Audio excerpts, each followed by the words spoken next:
Welcome to Massive Beers. My name is Matt. We do all the beer stuff here. Beer review time. Can 303, courtesy of Pariah Brewing. Erotic City. Love the name. It's a little weird, Erotic City, I guess. But there's just something about this beer that gets me a little bit kind of flustered in the nether regions, because this is a weird beer. And weird beer is kind of where we hang our hat. So Erotic City very much looks like, I don't know, a gold chain net, like some, like, what, an alien wrapper in, like, what's that crazy video game? It's very much purple too.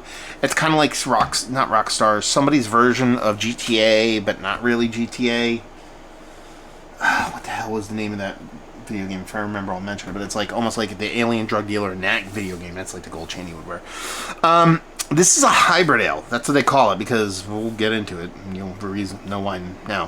What you're holding is our beloved beer wine mead hybrid. That's weird as shit. Erotic City. This is one of our first ever recipes, which is even weirder than it's one of our first ever recipes. What?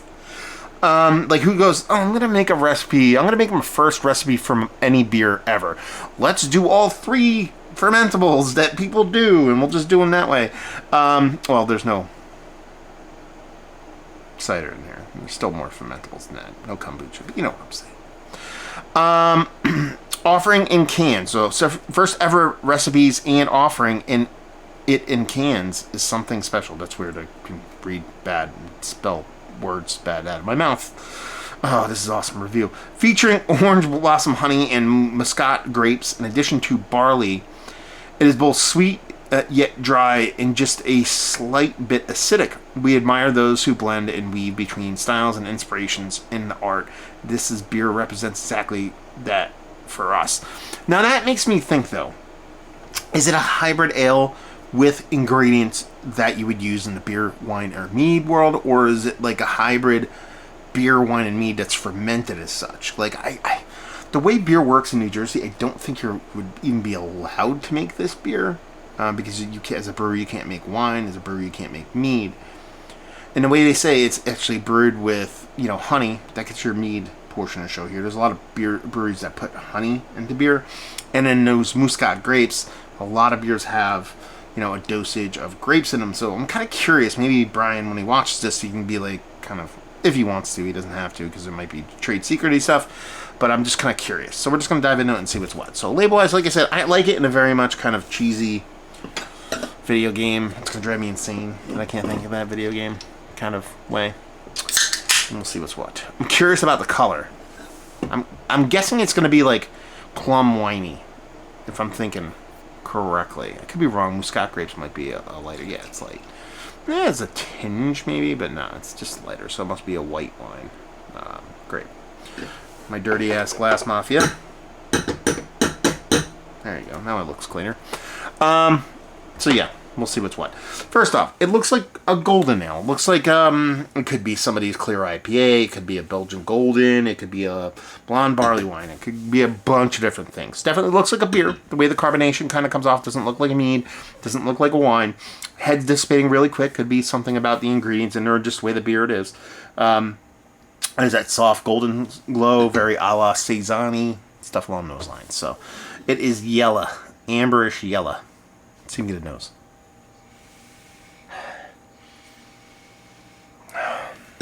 There's not much there, to be honest with you.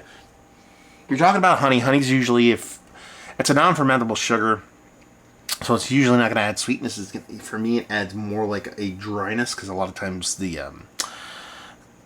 same enzyme or bacteria that is, I forget what it is, but that brought beers that use to dry those out is naturally occurring in honey. And since it's a non-fermentable sugar, usually doesn't affect attenuation all that much, but it can dry out a beer. But it doesn't usually impart itself crazily on a nose unless it's heavy dose. Don't get a big amount of honey in here. I can get the Venice grape portion of the show here. It comes off very much like a non-brewed grape. Or should I say a non-white grape or non-wine grape for me. It comes off very much like white, just plain white grapiness for me. Not in like a Welch's kind of way, an actual grape kind of way. And then there's a gentle soft sweetness to it. That's pretty much it. There's really not much here as far as the nose goes, to be perfectly honest with you. At least for me, outside of that great portion of the show, really kind of being the thing that the nose at least hangs its hat on. And that is even much less than you'd expect for something pushing 10%. Let's dive in. Cheers, y'all.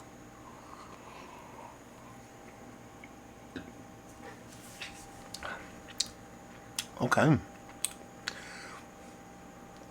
It is dry. It is sweet.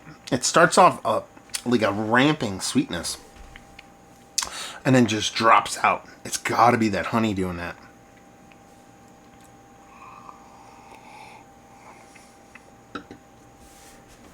So it wants to be sweet. The floor drops out from it. Ends up finishing decently dry. There's a bitter to it. I think that's a combination of the yeast, or the enzyme and honey, the yeast, and the actual like hops that are in there kind of doing its thing. Again, it almost comes off like it's dosed with wine grape juice as opposed to fermented with wine grape juice. That's kind of how it comes off for me. Almost like you blended it. I'm not saying that's what happened, but it's like, it's not like it's like, it doesn't really have any wine characteristics to it. It has grape characteristics to it, which I don't mind. That's actually a very tasty thing. When you're talking about a hybrid mead wine beer thing, I very much think there's grapes added to this. Like it's almost like, rested on apricot or something like that. I think that's where what you're doing with those Muscat grapes here.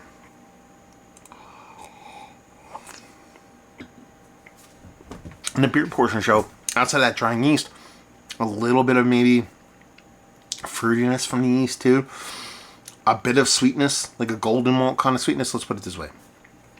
You give this to me blind, not telling me what this is, I almost guarantee you I call this a Belgian Golden Ale. It lacks a Belgian yeast characteristic to it. Something a little bit different, fruity, bready. But since you get that honey and you get that wine in there, that's where I think my brain would bridge that gap and be like, I'm drinking somebody's version, like an Americanized version of a Belgian Golden Ale or a Belgian triple. Something, it comes off as a strong Golden Ale for me rather than a triple. A la Stilly kind of something along those lines. Very different beer from that, but the way it triples different than a Belgian Golden Ale, that kind of thing going on.